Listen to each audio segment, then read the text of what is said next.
This is Montana This Morning. I'm John Shear in West Yellowstone, and coming up this morning, I'll be taking a look at the routes that are reopening today as the park begins to recover from severe flooding. Plus, finally, some good news from Red Lodge as well. Our Casey Conlon up next with what's improved that will help restaurants in town. Good Montana, 6:31 on this Wednesday. Beautiful, beautiful insect in the corner of that live, Except for the bug. shot. Yeah. We have a live bug on our bug. Yeah. Right there. That's how that goes. It's par for the course. That's how usually you get them when it rains. Well, you kept saying they're going to need some shade today. That's exactly what we're looking for. You're going to want your sunscreen, you're going to want your sunglasses, maybe a cool big hat, because it's going to be one of the warmer days we've had in a long, long time. Satellite and radar shows it. You can see all that massive storm out there because there's nothing. It's going to be sunshine today. Temperatures are beautiful right now. We're in the low 40s for most of southwest Montana, a little cooler in West Yellowstone, out towards Wise River as well. It's going to be beautiful though today. Ashley, details of your forecast, and as we head into the weekend, all that coming up in just a couple minutes. We will see you in a bit. Yellowstone National Park is reopening today after being closed for 10 days following devastating floods. But if you go into the park today, you won't be able to just go anywhere. Our John Shearer is joining us live at the west entrance this morning, where cars have been lining up since before 5:30. And here's what is open and what is not. John. Well, good morning, Ashley. Again, it's still 34 degrees here, but I think there's some relief on the way. The sun is just coming up, and we have long lines of people. It's Family Photo Wednesday, you can see here at the park. And these lines are going back pretty much all the way into town now. This is incredible because we're still almost 90 minutes away from when the gates are going to open. Only the southern half of the park is opening here today. That's because roads are still too heavily damaged up in the northern end of the park to allow vehicles to get up there yet. So here's what's open. All three southern entry points. Here in West Yellowstone, the southern entrance from Grand Teton and the east entrance from Cody. The roads you can get to include travel from here to Madison, then south to Old Faithful, east to West Thumb, and from there south to Lewis Lake and Grand Teton, or northeast to Bridge Bay, Lake Village, and Fishing Bridge. From there, you can head east to Cody or north to Canyon Village. The Chittenden Road over Mount Washburn is closed at Canyon, so from there you head east to Norris, which is open, but there's no travel north toward Mammoth.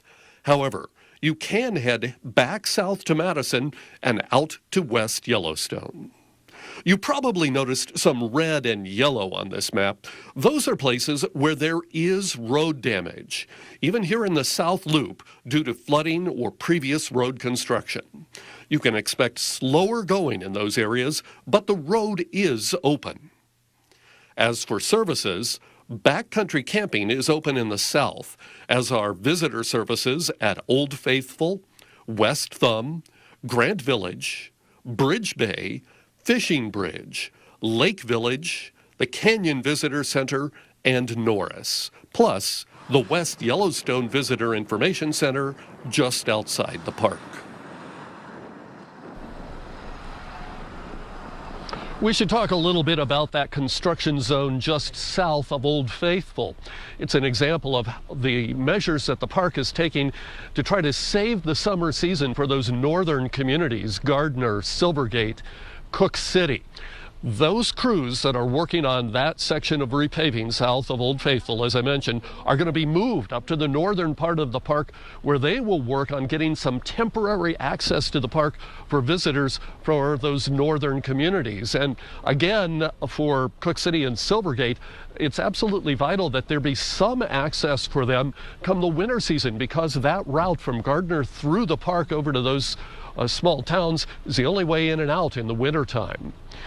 At the same time, the park is looking at more long-term efforts at getting repaired those major road problems that we've all seen the video of in the northern end of the park.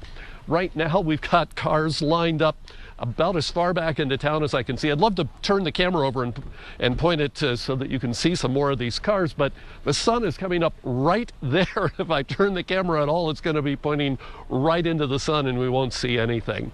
But it's shaping up to be a big day here in the southern half of the park at West Yellowstone. And Ashley? And again, lots of smiles behind you. Make sure in this meantime, we'll see you in a couple of minutes again with another update from that West Yellowstone entrance, but make sure you get a photo of yourself as well. I know you're excited that that park is reopening. Well, finally, some good news in Red Lodge this morning. The water is back on and safe to drink. For more than a week now, the community has been under a boil order and some have been without any water. Amazon came through in a big way, delivering these 2 truckloads of bottled water to the town. Here's MTN's Casey Conlon with a closer look at the challenges many have faced, especially business owners. Big news for Red Lodge on this first day of summer as the city finally takes down its boil order after receiving the all clear in water test from the DEQ. It's a relief for restaurant owners after a very tough week. We've been using these 2 big pots to boil our water. And Catherine Wilson is ready to never have to use them again. Workers that come in the morning and they would spend the first hour just boiling big pots so we can have drinking water and hand washing too. So it's just been hard to keep up with that. So boiling and then putting them in here and then we'll leave them in the fridge overnight. Things have been very different from a normal summer week at the Red Lodge Pizza Company. Perfect. Is that everything?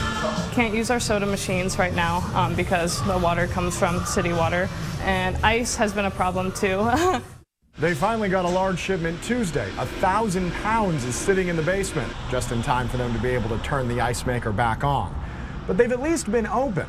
There are lots of signs around town that say things like, "We'll open as soon as we can," with an unnerving ellipsis attached. Luckily, it seems like that's any day now. I wanted it to be as safe as possible before we did open. Sheena Ernst reopened the Wild Table last Friday after making a plan that included hauling water from her house outside of town. That's nothing she hasn't done before. For weddings, I often have to bring big containers of water, to the middle of the field where there isn't any drinkable water. So we've kind of gotten used to it as a group, just, rolling with it. Wild Table, this is Sheena. Ernst says her group feels prepared for anything after the COVID-19 pandemic, but Tuesday's news is still a welcome message. Things like the espresso machine we haven't had turned on or the ice maker, and to turn those back on again will be really nice. Now that we have ice, they can do all of our fancy cocktails that everyone likes, like huckleberry lemonade, margarita. Everyone loves that. An espresso and a margarita. Sounds like summer in Red Lodge to me. Casey Conlon, MTN News. If you have a house for sale or are looking for one in Gallatin County, they're selling fast, but I think we all kind of knew that. Gallatin Realtors released their new report for May, stating homes stayed on the market for an average of just 2 weeks. That's down sharply from last year, and sellers are getting above that asking price. If you waited to buy since last May, the median sales price jumped a little more than 23%, from $661,000 to $816,000. More homes are also on the market, with inventory up 40%. Closed sales of condos and townhouses are down about 21%. The ones that did sell went in 14 days compared to 75 days last year. That price is also up 37%, from $430,000 to $590,000. And while Gallatin County tries to keep up with that demand, so is Anaconda. MTN's Caitlin Aguilas with more on how the small town has been experiencing both a lot of commercial and industrial growth. With new businesses moving in and new people, Anaconda has been seeing their population grow at a rate that officials say hasn't been seen since the 1970s. We have these new businesses, our old businesses are expanding.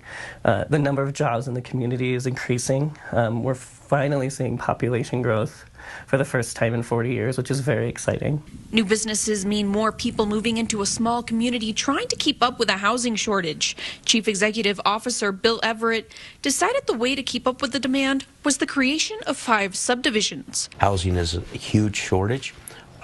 The cost of lots, the cost of houses has obviously skyrocketed in our community, and hopefully this will help offset that. The combination of subdivisions would bring approximately 100 new house development sites to Anaconda. Many of the lots are sold out or pre-requested before the subdivisions are even completed. One subdivision, known as the Pennsylvania Development, will have 15 cottages along the Warm Springs Creek. The Old Works Estate subdivision will add another 35 houses, complete with 3 new streets, water, and sewer. Everett says this interest in Anaconda has been over 40 years in the making. This housing insurgence that we're having right now is the first time we've had any major housing development in Anaconda since 1972. So it's pretty historic for us. 3 of the subdivisions are complete, while 2 have yet to break ground. In Anaconda, Caitlin Aguilez, MTN News.